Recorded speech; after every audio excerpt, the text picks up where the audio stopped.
musidɓe tedduɓe hettiɓe aadi bil aadi salade aadi ɓuuri firtude aadi pulaar wi ko wadde gueɗe nayyi weeɓani wadde ko wino ñamde ko remno eggude ɗo honno ancude ko ɗo yinno kono tan yewtere men witede holmo woni an en calmini khalifaɓe diine khalifaɓe aada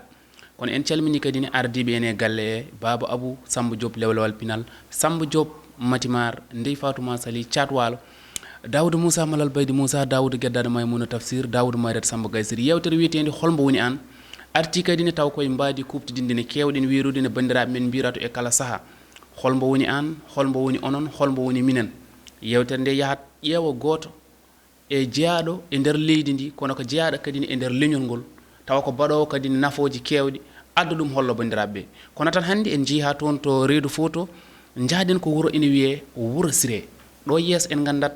holi oɗo pullo mo bismiɗen hannde assalamu aleykum waaleykum salam ba Modiba a salminama a juurama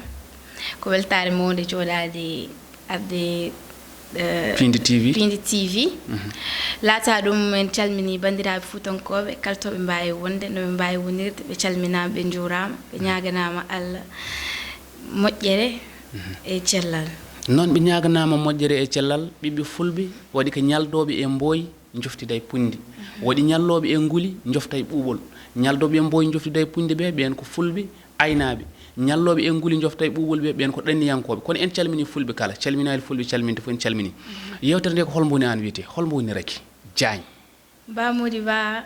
o ko Raky Diagne Raky Samba Diagne Raky Samba Diagne ɓurani kam debbo mo Agname Wuro Siré e mboɗo sikki neɗɗo so namdama tan holmo woni an ko poɗɗa jabade ko foof dogat saabu jooɗade haalde e mum ɓuuri musde donc Raky Samba Diagne debbo mo Agname Wuro Siré mboɗo dañi 20 ans komi étudiante manam mi janggat duuɓi nogas manam mi janggat ha joni mboɗo sikki so yewtere nde yeehi ha ɓeydi woɗɗoyde ma hettotoɓe Pindi TV andu holmo woni ma yeeɓoɓe gandu Raky jibina ko Fouta walla jibina ko Dawkari Raky jibina ko Fouta exactement Agname Wuro Siré Agname Wuro Siré ko ɗon jibinaɗa ko ɗon mawnuɗa beela ko a jangi école walla alqouranil karim ba Modiba mboɗo sikki kala kalɗo fuutanke ene andi ko jannguɗa école fof ma janngu en alquran mi waɗi remercier galle mamam dongoɓe toon nehimi ɓe gaddi nanudem ko alquran mboɗo jangganno galle ceerno Samba Diop ɓari nanmi école ha dañmi bac toon mboɗo wawi wiide Agname woni Wuro Siré ko toon dañmi bac toon dañmi BFM jangdam cursus scolaire am fof ko toon banmi ɗum ko toon dañƴa fof ma toon e Fouta ina teske jangde min Fouta ina waɗi caɗele seeɗa saaha jomum en goyto min ngala lampaji saaha jomum en goyto ñamele ɗe saaha kadi ina waɗi hen famarɓe doole kono holno guurdirɗa e mum gaga baccalauréat o hadema dañde ɗum mbala waɗani caɗele tan ko tengtuɗi alhamdulillah mi fottani e ɗen ɗon caɗele ɓuuri sikki probléme goto gonɗo Fouta ko climat manam jangde nde wonto tolnotoɗa e saison ji ɗi hedde mois de juin juillet ene ɗefa wulde no feewi mais ko ganduɗa ko ɗum Allah waɗani men en jaɓat ɗum kadi sa yiiɗi ko weeli il faut puɗɗiroɗa e ko muusi mais quant à cursus am scolaire alhamdulillah mi heɓani hen hay goto probléme merci à mon papa hay caɗele a heɓani hen a yetti kadi aussi bamma teskade ha joni garaten koye nder écolaji men Fouta ina teske fuutankagal hanki e soko on jangganno walla mbiyen haade makko janggude o nannotino dewgal yeehi ha école tubakiri ari yonta hande sukaɓe hesɓe ɓe eɗen teski hen ko ɓuuri tengtude way kono affaire dewle ni kam toon ɓe hen mbiya naaten ɓe hen mbiya wota naaten an holno gurdirɗon ɗum toon bon déjà eɗen tolni to jamanu mo ganduɗa ene waɗi évoluer manam ene yaari yeeso voilà dewle ɗe min mboɗo wawi wiide d'une part mboɗo yaadi hen ko suhaɓe rewɓe jawate nanude e ñannede e dewgal kono d' autre part kadi mi yaadani hen holko haɗi tagui kam wiide mboɗo yaadi hen en jii eɗen goni e aduna biyeteɗo modernisation nda holno mbawi aduna kesa jaaduɗo e jamanu jaaduɗo e jamanu tigi bisimilla kadi rewɓe ene mbaɗi désorienté manam so tawi laawol waɗama laawol nani au lieu debbo o rewa e laawol mo foti rewde ngol ha acce jokkita école mum rewata hen waɗata ko manam ene wona e wuro ene rewa goɗɗum ko wona ko tagi parent ji ma ene nannuma école so tawi noon an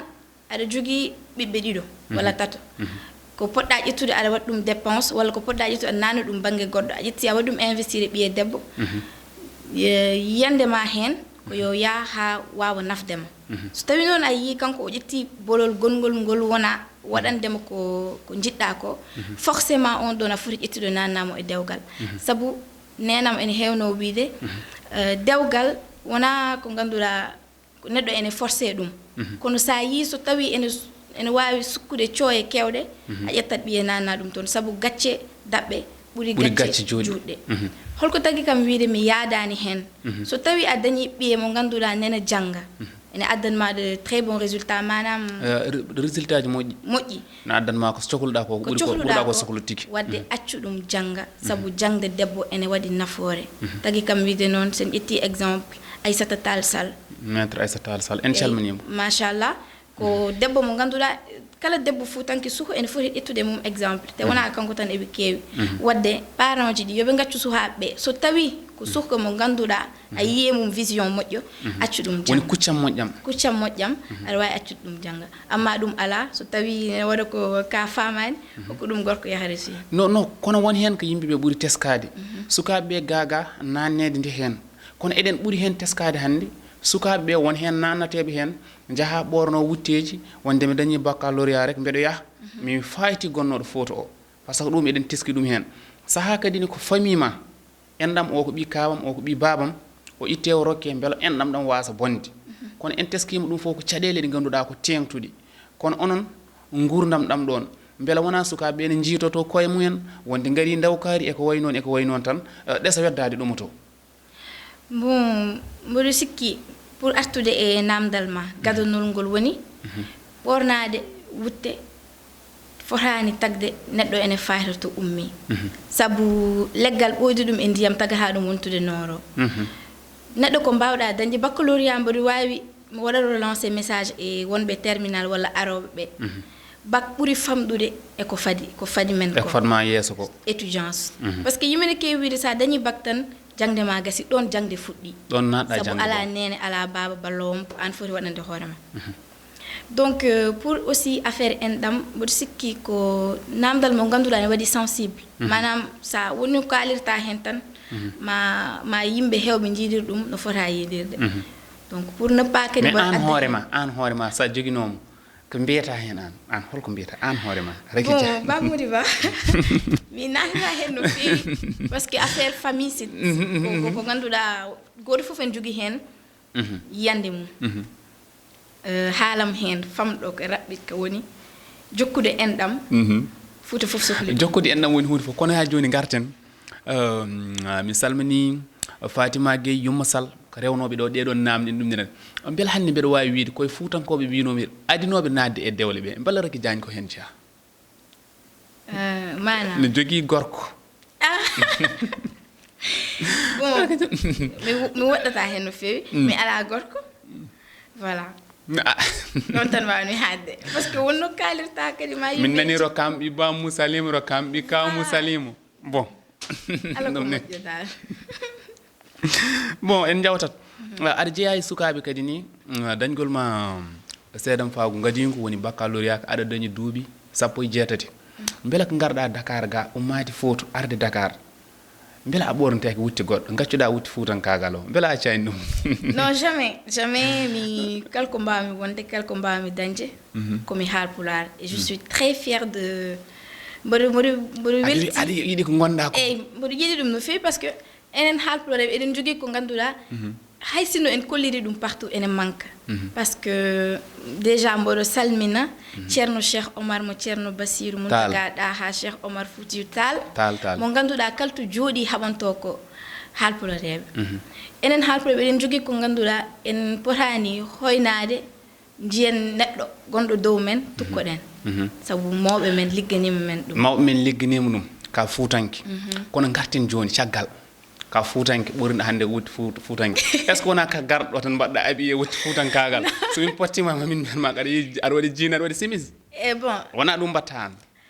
mi wiyata exactement ko ɗum mbaɗami kono mbaɗa yiiɗi bandiraɓe halpulare ɓe kadi ɓe mbatta haqqille e gueɗe e hunde goto aɗa andi hande ɓurnimi ko tradition déjà ko wiyete e français le milieu détermine l'homme parce que hande garmi ko émission pular purement pular no ɓornirimi ni altini inchallah mi jogata ko cours mboɗo foti janggoyde école mi ɓorno ɗum aɗa andi milieu ji ɗi woni ko jiida kono ittata neɗɗo ko woni ko wona e comcol mum neɗɗo ko woni ko koye hakkilantagal mum e comportement mum min komi haalpular komi ɓiɗɗo pullo kala to gonmi fof ko pulago kaɓantomi kono ittata kadi neɗɗo ene wawi yaadude e jamono kono jagga iwdi mum mais ka pullo kono min jiima page ma Facebook YouTube mais a haalta pular de mbaɗa haala pular si kono noon yimɓe ɗum kadi mbaɗa waɗi hen critiqué no feewi depuis nde gonnomi Fuuta ɓe mbiya kam page am YouTube mi haalta hen pular déjà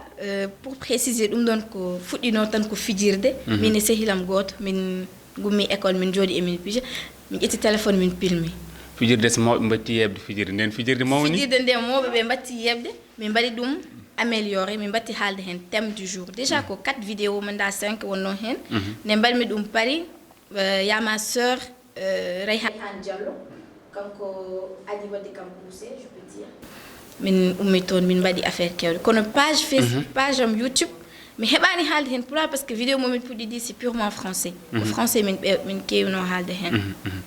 ko wona ko ɗum kadi min jii ko journal goto Talente d'or donc ko an ɗo wanno journal o ko an joguino ɗum donc beela ka dewɗo école jayniyankoɓe walla ɗum holno ardema walla a jooɗi a waɗ jekki jekki rek mbiɗa komi naati hen walla ka jinnaɗo jaaɗa natoyɗa hen bon déjà mi weltima e namdal he mami dañ hen occasion lernude yimɓe hewɓe wiyoɓe komi mbaɗɗo journalisme mi meeɗa wadde journalisme ko juste ko ganduɗa ko passion mbaɗa yiɗi ɗum mbaɗa yiɗi haalde yimɓe nanami par ce que mbaɗa sikki kala ko kalmi yimɓe ko foti nande ɗum laawol ngol noon ene juuti de trop avant mi yettade ɗo mi rewino wadde concours aji kewɗi Matam départemental poésie semaine départementale de la jeunesse mi waɗi aussi concours régional de la poésie tonto Matam waɗi mi représenté région Matam concours national semaine nationale de la jeunesse mon ministre de l'éducation no organisé ƴettumi deuxième Matam to ƴettanom ko première garmi Dakar ƴettumi deuxième mbimi noon ɗum wona ko foti wonde laawol parce que komi haalpular ko jolfo waɗi ƴetti deuxième ko wona wonde raciste noon min komi haalpular mboɗo foti wadde ɗum mi ƴetta première nden woni mban jaami Saint-Louis aussi mbanmi toon goto intervention avec mon frère Ousmane Gueye Rayhan Diallo garmi Dakar wadde concours national d'art oratoire manam eɓe ƴeewat Sénégal 14 régions ɗi fof adda ko finaliste régional départemental voilà addata ko suho goto komin 14 min gonno wonno ɗum organisé ko Boubacar Diallo komin 14 min gonno ala sukka manam ko goto tan ƴettate ala deuxième ala troisième affaire o waɗi no seere ene waɗi éliminé ha heddi Dakar Thiès et Matam Dakar Thiès Matam voilà min goto wonno hen debbo déjà e 14 ɓe fof min goto dañno hen 18 ans kamɓe fof ɓe dañno ko 20 ans et plus muusino no feewi parce que ene heewi caɗele hakkude ko a haalat a waɗat convaincre yimɓe ɓe nde yano ha ɓo Thiès itta heddi min e Dakar Dakar waɗa éliminé après région de Matam waɗi remporté concours national d'art oratoire du Sénégal merci en beltanima ɗon Matam naaɓe ɗe garɗa ɗo kadi aussi e Boubacar Diallo won wiiɓe bon ko yiɗandi walla hakkude ma e Boubacar Diallo ɓe mbi ala o rewna e makko o yinmo ko ɗon ko wonno less quoi ko mbiyaɗo ɓe mbi ko soko makko ni wonno woni weeɓi noon aɗa andi haala ha laaɓa mi haalat ha laaɓa par ce que ko aduna heɗoto kam yeɓatma tigui ni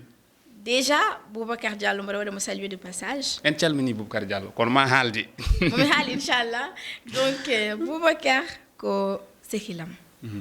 ko babam sabu to kemmi ɗo kanko hokki kam cuusal concours o nde waɗano min hokkuma cuusal kay ono gonduna kay gérannama non franchement kanko hay goto relation particulière wonani hakkude amen so wona relation professionnelle sabu nde min mbatno talon d'or Sénégal min change méthode o ko kanko wonno ambassadeur nde woni ambassadeur wonno sukka makko goto min wonno assisté Boubacar Diallo ɓe mbiye ko secrétaire makko ɓe mbiye ko assistante makko e mbaɗa pesé gonden ko Sénégal pays démocratique haalani haydara goto fof haalat yande mum kono pour lernude d'une manière plus simple et claire hay relation goto wonani hakkudam e Boubacar Diallo so wona liggey gonnoɗo hakkude amen iwde ɗum noon ko sehilam ko babam kanko wattata kam e lawol wassalam sehil maɓe mbi waɗi ko jinnoɗom wadde deuxiéme femme moy lo ko jinnoɗom wadde deuxiéme femme o funtuma joni o resi goɗɗo déjà mbaɗa waɗa saluer de passage madame makko Mame Diaro voilà affaire noon deuxiéme femme mi wona deuxiéme femme mi wonani haydara Boubacar ko sikilam ko babam ɗon laaɓani joni bon en jawtat kadi ko noon yewtere nde kadi ha ɓuuri welde yimɓe kadi ko holmbo woni an wiya caggal ɗum garoten koye patron ma waɗi rewɓe ɗi tewino kanko ko debbo goto waɗata mi jaɓata haalde on ɗon haala mi déjà mi namdama hen mi namditama hen no fewi par ce que nde rumeur yaltuɗon ɓe nodda kam ko gonga walla wona mbimaɓe mi tinani so tawi o waɗi deuxiéme femme ko gorko déjà enen e islam en mbiɗen ko gorko en jogui droit wadde rewɓe nayo yañude leñol seydina Mouhammad sallallahu alayhi wa sallam so tawi o waɗani o haali koye Mame Diara ko woni e ɓuural foof e dewgal yo Allah waɗanɓe ɗum holno jiruɗa hannde fuutankoɓe wiyoɓe kadi ni tawde min ɓiyam ko Fouta jibina ko Fouta mawni ko Fouta woni donc gonɗo ga e dawkari resata ɗum wiyoɓe noon ɓe kadi holko mbiyataɓe déjà ɗum ko racisme cikkumi debbo mo yiɗi fof ko on hokkate mbaɗa waɗa saluer babam no fewi par ce que kanko ko ɗum o waɗi gëm debbo yiye jolfo yiɗa ɗum dokka ɗum ɓuuri caloɗa rokkude ɗum goɗɗum jolta hen debbo mo yiɗi o bandiraɓe fuutankoɓe fof jeeyi on ɗon message debbo kala mo yiɗi yo itte hokke ɗum poftina hoorema poftina ɗum poftina hoorema poftina ɗum ko hojomaji men gaare hubde kono tan joni o ko kuccamma caggal nde keɓɗa ɗiɗo wutteji fof ɗi keɓɗa beela ina jogui ɗe ganduɗa ɗo dillota aɗa dillana leñol walla ko vision ma mo joguiɗa bon pour le moment déjà mbaɗemi e goto chaîne toon mbaɗemi présenté émission ko faade affaire mboɗo yiɗi darnude fedde woto haɓantoɓe étudiant ji sabu eɓe tampi ardiɓe men ballaniɓe mboɗomi hen noon e nden ɗon fedde bientôt inchallah ma waɗ officiel aɗani nden fedde kono ara welto boutique ara welto boutique min nani ɗum wiya ko an jeeyi wiya Adja holno ɗon wayi ara welto boutique déjà ko boutique am en collaboration avec mamam Doro Ndongo toon to États-Unis mi salminimo e nenam cawdiɗo Aissata Ndiaye Bentali kawam goto Daouda Ndongo minen jeeyi boutique o min jeeyata hen ko produit cosmétique et tout baɗo intéressé fof mais boutique o c'est ma boutique en ligne merci beaucoup ko hojomaji men kuuɓi konngol ma mbayni ko konngol am baynigo ko mi salmini kadi mi weltinima wa Pindi TV merci beaucoup mi weltima no fewi garal ngalam ɗo mbiɗa waɗa remercier no fewi nenam parce que ko voilà mi wawa wadde ɗum expliquer mais mbiɗa waɗimo remercier no fewi kanko babam tamit ko mbawmi wadde fof ko kanko waɗa kam poussé haala ka noon ene heewi mais yo so tawi omono heeɗo kam babam yo andu kala ko mbawmi wadde ko pour famille am ko pour kanko ko pour yayam mi waɗi remercier toute la famille sehilaɓam étudiant ji ɗi kamɓe fof merci à toute la communauté foutankaise merci beaucoup bandiraɓe en paami tigui yewtere nde kadi waɗi lawol en beltanima yeɓoɓe ayawa habrirde Pindi TV en calmini kadi ni Boubacar Diallo mo ganduɗa ko jeeyako soogi e dindeje Wourossogui ko toon o jeeya kadi ko fuutankagal kadi ina mawne makko enen kadi ken weltantoɓe ko kala saaha saabu ko neɗɗo mo ganduɗa eɗen korsini ɗum eɗen jiiɗi ɗum donc ko woni koye dow mum kadi yo Allah wallu ko ni cohlirɗen e kala saaha fuutankoɓe arde émission men biyeteɗo Huuli An eɗen bismino hannde debbo mbo Wuro Siré woni Raky Diagne ko oñe haala he fof koye min ko forti hen fof koye jomiraɗo mbatten hakkillaji kadi e sukaɓe men ɓeɗo holmo woni an pade min kadi e fonno goɗɗo Raky Diagne debbo Mbawoudo Siré Allah jarama a jarama merci beaucoup